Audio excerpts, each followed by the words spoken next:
Outdoors Delmarva covers everything outdoors, including real hunting and fishing situations involving wildlife. We do our best each week to bring you tasteful content, but viewer discretion is advised. Now enjoy the show. This is Outdoors Delmarva, presented by Gateway Subaru. Higher standards.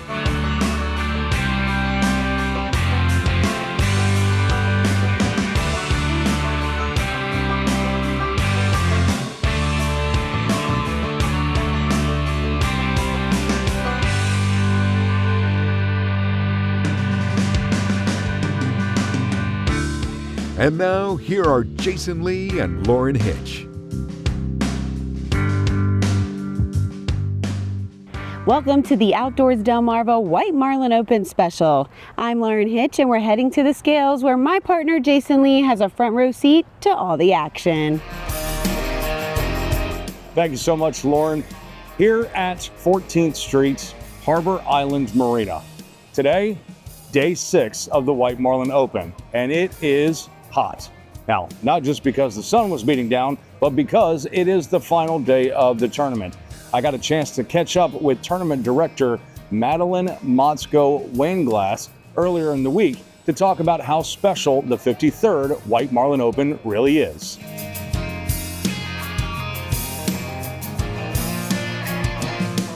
Madeline, congratulations, 53 years of the White Marlin Open. I know that you're excited. We are very excited. It's always a little nerve-wracking going up to the event. There's a tremendous amount of preparation that's involved. So after registration is over and we're ready just to get the fishing started, it's always very exciting. This is the first year that the tournament has been extended to 6 days. Years in the past, there's always been some sort of weather day that has pushed it. So you just finally said, you know what, 6 days it is. Yeah, it's really hard for us and it's really hard for our participants to plan last minute when we've had to add some days. So we decided to make it fish 3 out of 6 to kind of take some of those offshore weather variables out of the equation. How are the anglers receiving that? Very well. We had a lot of positive feedback about it. The weather was kind of iffy this morning, but it's cleared up now and there are fish on the way to the scale. There are. The scale opens in just a few minutes. We have a blue marlin coming and we have 2 white marlin that should all be here right around 4 o'clock. 607.5 pounds. This tournament means so much to your family and to your staff and to the community of Ocean City and abroad. Every year you guys decide, you know what, we're going to bring this back. How do you guys keep saying, you know what? All right, here we go again. It's our family legacy. When it's over, I don't think any of us want to do it again, to be honest. And then, we have a little bit of a breather and then we're like, okay, let's get this going for, another year. And it's older than both my sister and I. We wouldn't know what to do with a summer that didn't revolve around the White Marlin Open. And I think that the Ocean City community and just all of Delmarva and across the world, I think they would probably share that sentiment with you. It seems to be a pretty well-received event, so we like to create something that everybody else has a lot of fun with. And with this being day 3 and you got 3 more days after this, I would imagine that the fun feels like it's just beginning. It is. I think today, kicking off the scale with some billfish. Yesterday was a great day at the scale with a lot of tuna, but we are the White Marlin Open. So we're excited to have some billfish, get the day started, and to see, hopefully, they qualify and see what the leaderboard looks like at the end of the day. I know we're still trying to get through the 53rd, but looking ahead to the 54th, what is something that you're hoping that somebody who's probably never heard of the White Marlin Open really says, you know what, that looks like fun, I want to go? Yeah, well, that's why we're excited about adding Saturday too this year, because, we're hoping to expose the White Marlin Open to a whole new set of spectators. A lot of times people are down here Saturday to Saturday. So we're hoping, that we'll get like a fresh batch of people in that have never experienced it, that'll come to Harbor Island or Marlin Fest and be like, wow, this is awesome. Well, continued success for not only this week, but for many, many years to come. Thank you very much.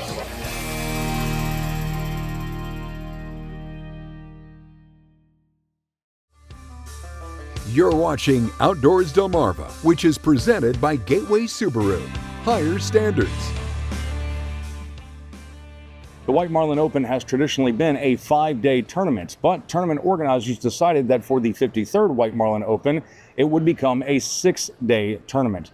That's because of the weather.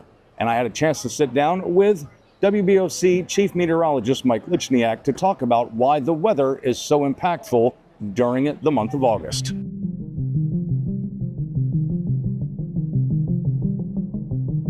this week, day one, we had storms come through, 17 boats. Yep, only 17 boats went out on day one. This is day three, and we've got a storm system coming through right now.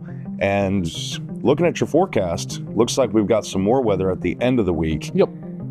Kind of walk us through what we're looking at this week for the anglers, not just here, on the shore, but 30, 40, 50 miles offshore. Right, because everything that we deal with here on Delmarva always correlates to what's going on out in the open waters of the Atlantic. And for this week particularly, Mother Nature went, you know what? I've had it so calm in the open waters of the Atlantic. Let's turn it up. Let's have some fun. So this is basically what's happened is we've got this Bermuda high that is set up, and we've got this warm southerly flow that's coming in not out of just the Gulf of Mexico, but out of the Gulf Stream. So you've got all this warm air being pushed into our neck of the woods. But what that's also doing is causing the ocean to churn up, because then you get these like little spin-ups, like we've got this area of low pressure here near Atlanta.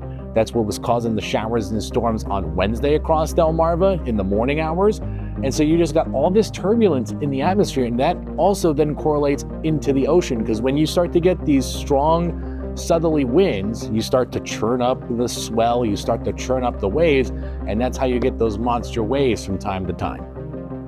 It's always the first weekend in August. All of a sudden, the tropics get active. You start seeing more low pressures coming towards us, and you start dealing with a whole lot more weather. And it just happens to be always that first week, the White Marlin Open week. It's always the week where it's like we get 2 or 3 days where the weather really plays havoc.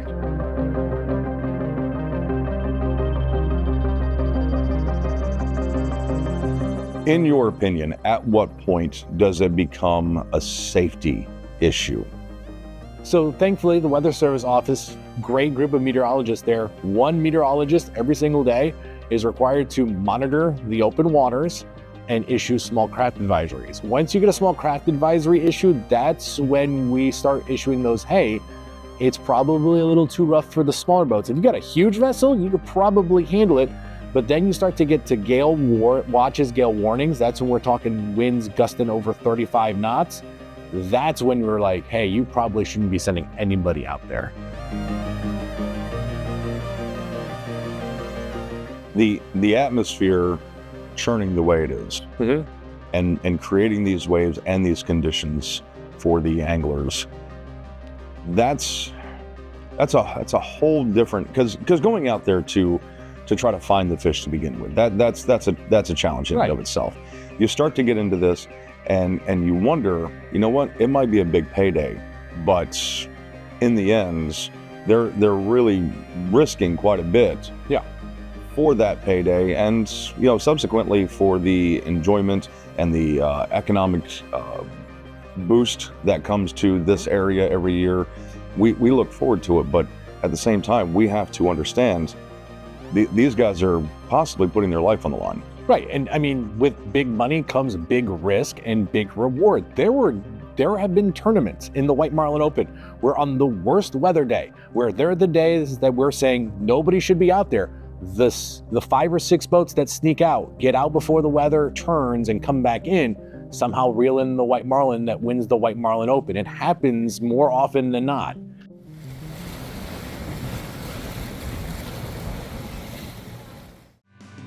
You're watching Outdoors Delmarva, presented by Gateway Subaru. Higher standards. For 53 years, Ocean City has been the home for the White Marlin Open, and it has gone through lots of changes over those 53 years. Let's take a look back at the year of 1988 in this week's Remembering Scorchy Taws. Honoring the life and legacy of Scorchy Taws, thanks to Bayside Jet Drive in Berlin, Maryland. Your next adventure awaits at Bayside Jet Drive, one tide at a time. If the latest indications prove correct, next week's 15th Annual White Marlin Open Fishing Tournament will draw over 200 boats, breaking its own record and further establishing itself as the largest billfish tournament on the East Coast.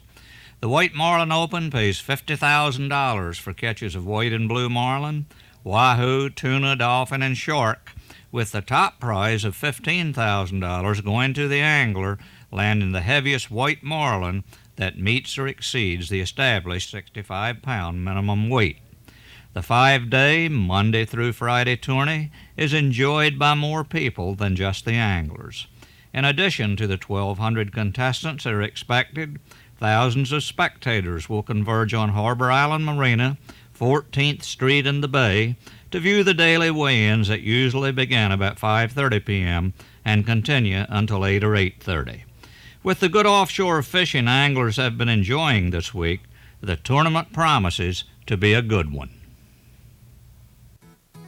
Remembering Scorchy Taws is sponsored by Bayside Jet Drive. Online at BaysideJetDrive.com. Did you know that, like birds, white marlin travel north during the summer months and south during the winter?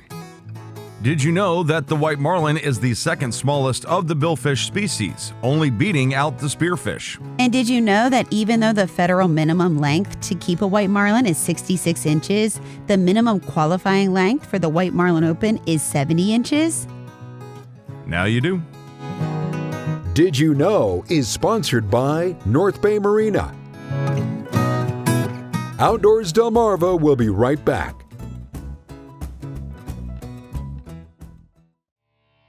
You're watching Outdoors Delmarva, which is presented by Gateway Subaru. Higher standards. When it comes to the White Marlin Open, it's all about the fish. I had a chance to talk with Salisbury University's Noah Bressman about what makes these fish so special in this region that we call Delmarva. When it comes to the movements of these fish that are coming through our area right now, what is it that makes offshore Delmarva Peninsula so inviting to these fish to stop and hang out long enough for us to send anglers out to go catch them? So the Chesapeake Bay is one of the most productive ecosystems in the entire ocean. And so while they're not catching these fish in the bay, you're getting a lot of nutrients from the bay. The bay is feeding a lot of, it's a nursery for a lot of small fish that then go out to sea and can feed those bigger fish. I think that helps contribute to just making there be a lot of marine life here, just a productive ecosystem at the bottom can fuel a lot more at the top. And also because we got the Delmarva Peninsula kind of juts out a little bit. You're a little closer to that shelf than other areas, so you don't have to go as far offshore as some localities. So we're basically the kitchen for the buffet. Exactly. Cooking up all that tasty stuff that everything loves to eat, even in the bay where I do a lot of blue catfish stuff. Those invasive ones are eating all that. They're so abundant because they have such a large buffet over here, but that buffet also washes outshore to these offshore fishes. This time of year is great for the billfish and mahi-mahi and some of those other large offshore species because they migrate up the coast in the summer to around here, where in the winter they're in Florida, or people know Florida Keys is offshore winter fishing prime. But then as it warms up, they follow the water up here where they get in migrating schools of bait like menhaden going up the coast, and so it's a productive time of year.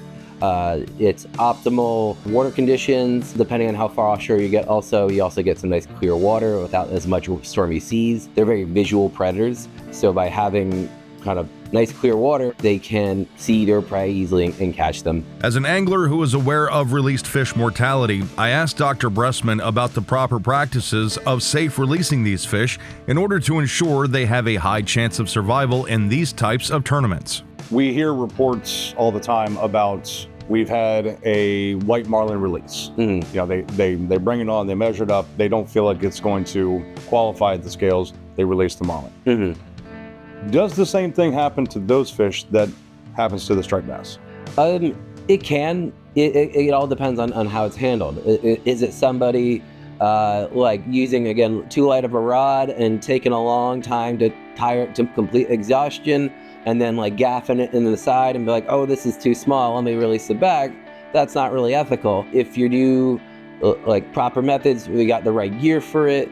You try to release them as quickly as possible, a little handling, especially if you do a boat side release without taking them out of the water. If you take them out onto the boat, they got a lot smaller chance of surviving, just because a big fish like that is gonna be thrashing around on land where gravity is impacting it, and it can hurt itself, smashing into everything on the boat deck. Again, all depends on how you handle that fish.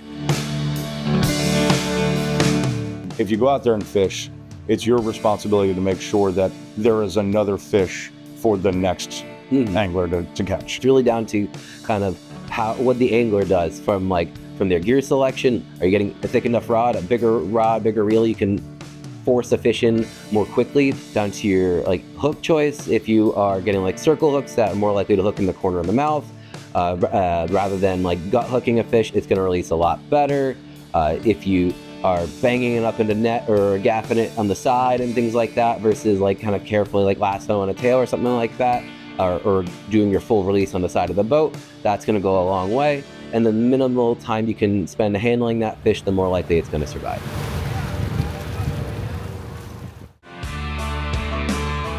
You're watching Outdoors Delmarva, presented by Gateway Subaru. Higher standards.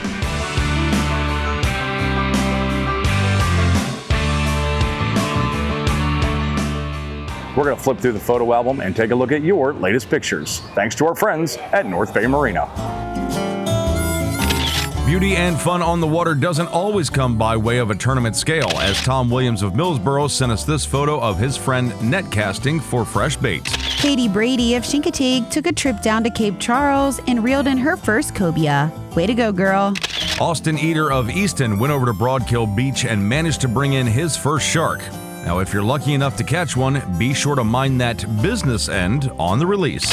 11-year-old Ryder Evans of Newark was infected with a smile that comes from reeling in a picture-worthy fish. Ryder's bass was caught in Salisbury, as was this one from our buddy Jake Evans.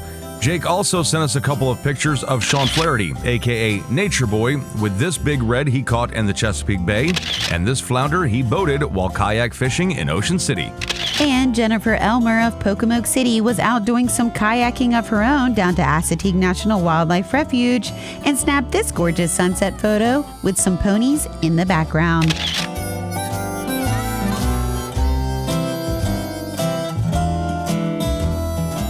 Outdoors Delmarva viewer pictures are sponsored by North Bay Marina.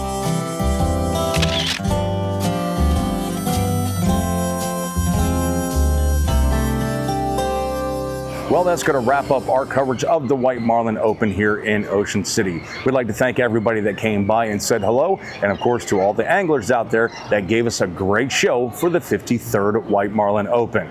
We hope to see you right back here again next week. And on behalf of Lauren Hitch, my name is Jason Lee, and we hope to see you outdoors, Delmarva.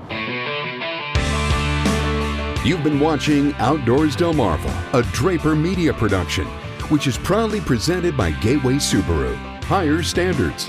Sponsored by Bell Creek Equipment. For farm, home, or fun, Bell Creek is #1. By Larry's Trading Post, located in West Ocean City with over 2,000 guns in stock. By Bayside Jet Drive, your new adventure awaits at Bayside Jet Drive, one tide at a time. And by Delaware Forest Service, conserving, protecting, and enhancing Delaware's forests since 1927.